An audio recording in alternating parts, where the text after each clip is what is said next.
came around to say hello. One, I'm so fly. You took a nosedive. Careful when you play on my level. For you it's so.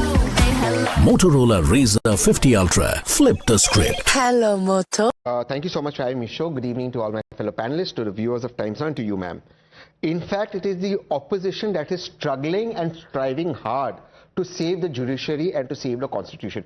In fact, they are using all constitutional methods to save the judiciary. Now, let's look at this example, and I will take this debate forward where the BJP will have nowhere to look. Number one, a single judge bench overrules a two-judge bench. Amazing. Is this? Forget what the judgment was. I can humbly disagree with a judgment or agree with the judgment. The point is, can a lower bench disagree with what higher judges say? Number one. Number two, on top of that, the kind of judgment, it is not the judgment, it is the idea to help a political party set a narrative, is what is being spoken about and looked at. But more importantly, chalo, India Alliance is bad, DMK is bad, Congress is bad, everybody is bad. D. Jayakumara ji, he is the organizing secretary of the AIDMK. They are in partnership and alliance with the BJP. They themselves are criticizing the BJP, saying only that the BJP wants to do rabid communal politics in the great state of Tamil Nadu, where till today, ma'am, in your so many years, you've not seen communal politics. Why is it everywhere, ma'am? The BJP sees there's a chance of growth. Any state in India, there is some Hindu-Muslim issue that comes up. Jab BJP ko badna hai, Hindu-Musliman karna hai. Apart from that, BJP can't grow, and there are various people working for it. Today, in fact, the Chief Justice of India was wondering the attacks on the judiciary. And let me talk about Nishikant Dubey ji. What Nishikant Dubey ji, a member of parliament, spoke about the ex-Chief Justice of India, that he creates riots in India. This kind of language, Nadda ji had to step in. Is this not pressure on the judiciary? This pressure on the judiciary is what are you now openly accusing a judge to be in collusion with the BJP? Is that your charge now? Is this how you actually save the constitution? And may I also ask and raise the issue, Pradeep Bhandari, the fact that there was a peacekeeping community meeting and they have no objections on the Deepam.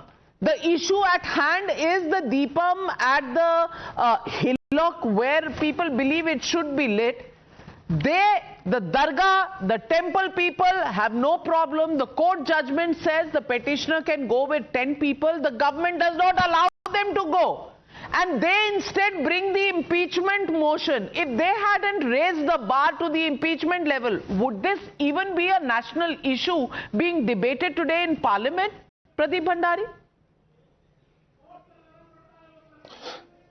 Well, Navika ji, Britishers have left this country, but the Congress party is following the British divide and rule policy, where for them secularism is only about appeasing one community and considering the Hindus as second-grade citizens. Tehseen Poonawalla is not aware that in 1923 Privy Council judgment also speaks about the Deepam being lit at the Deepotsam. However, secular government since then has prevented it. I come to a fundamental question. It is not the job of the Congress party or the Bharatiya Janata Party to interpret the constitution. It is the job of the judiciary to interpret the constitution. And whenever, whether it is a single judge bench or a double judge bench of the High Court, whenever it passes a judgment, it is the duty of the state government to implement it. It's not the duty of the state government not to implement it. And the law says that any judgment of the High Court is something which the state government has to implement it till the time a higher court, which is the Supreme Court, does not put a stay. And in this case, the Supreme Court has not put a stay. But I'll come to a fundamental mindset of the Congress party. The mindset of the Congress party is dare the judiciary does anything which does not appease the Congress party. Recall the Congress leader Manikandam, who said to Justice H.S. Verma that how dare you had given a judgment on Rahul Gandhi. When the Congress will come to power, hum aapki jeep kaat denge. Recall what Priyanka Vadra has said. Is it the job of the Supreme Court to decide on whether my brother is a nationalist or not a nationalist?